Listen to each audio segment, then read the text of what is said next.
പണ്ട് ഒരു old coffee house മാത്രമുള്ള സ്ഥലത്ത് ഇപ്പോൾ ശംഖുമുഖത്ത് സീ ഫുഡ് റെസ്റ്റോറൻറ്റും അതുപോലെ തന്നെ പല ചെറിയ സ്റ്റോളുകളും മറ്റും വന്നിട്ടുണ്ട്.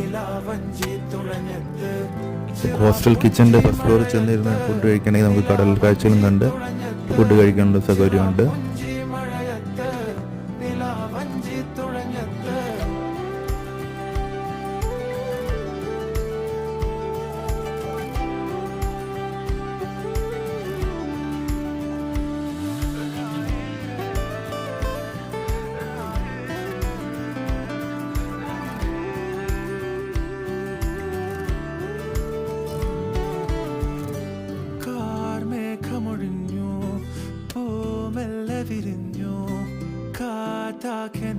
കുട്ടികൾക്കായിട്ടുള്ള ടോയ് ട്രെയിൻ സംവിധാനവും ഇവിടെ ലഭ്യമാണ്.